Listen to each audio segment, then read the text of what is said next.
Beauty and the Beast. The Perfect Pearl. It was a lazy afternoon at the Beast's castle, and Belle and Chip were exploring the library. The Beast had just given Belle all the books for her very own, and Belle hoped that someday she would read every single one. "What do you suppose is behind these doors, Chip?" Belle asked the enchanted teacup. "Books," Chip replied. Belle laughed. "I meant, what kind of books, silly?" Belle threw open the doors. "I knew it! More beautiful adventures, tucked away and forgotten, maybe even unread," she said. It wasn't that the Beast didn't use the library, but when he did, he always read the same book. "My library is your library," he liked to remind Belle. "Read and enjoy any book you find." It hadn't been long since Belle had agreed to stay at the castle in return for her father's freedom. But each day, she was getting to know the Beast better. She was starting to think that he might care about her happiness. So Belle took the Beast at his word and made herself at home in the library. Many days she spent hours there, reading book after book, losing all track of time. Belle considered books priceless treasures, so when she took a break from reading, she gave the books special attention. Belle asked Babette to help her dust them. She shelved any stray books. She even pressed flat any folded pages. One morning, Belle noticed the Beast had left his favorite book lying open on the arm of his chair. "That's not good for the binding," Belle said. She picked up the book and examined it. Although the leather cover was worn, it was a beautiful volume with a brass clasp decorated with pearls. But Belle noticed one of the pearls was missing.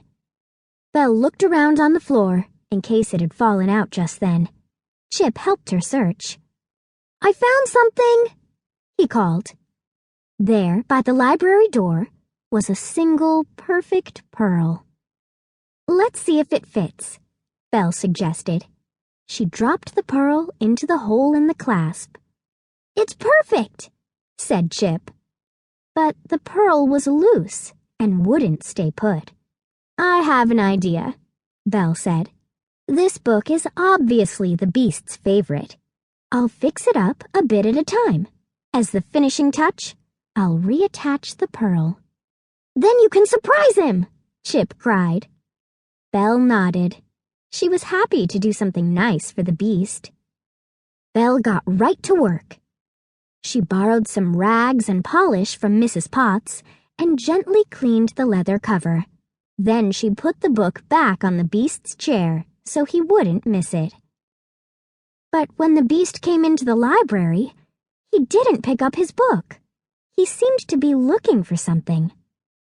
"Can I help?" Belle asked. "No!" he bellowed. Then, more quietly, he added,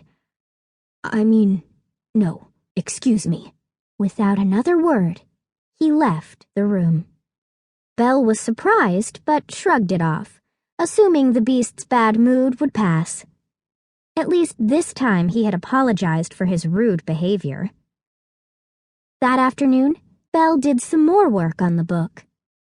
Carefully, she smoothed out rumpled pages and polished the brass clasp. "I can see myself!" Chip exclaimed. Again, Belle put the book back in its place on the Beast's chair. Later that evening, Belle passed the Beast in the hall. She smiled and stopped to greet him. "Good evening." "Good night," he snapped, hurrying by. Belle stood there, a bit stunned. He hadn't even glanced her way. Is something the matter? She wondered. The next morning, it was time for Belle to add the pearl. But she wasn't sure she was ready to give the book to the Beast. He had been so grouchy the day before. What will he be like today? She wondered. Just then, the Beast burst through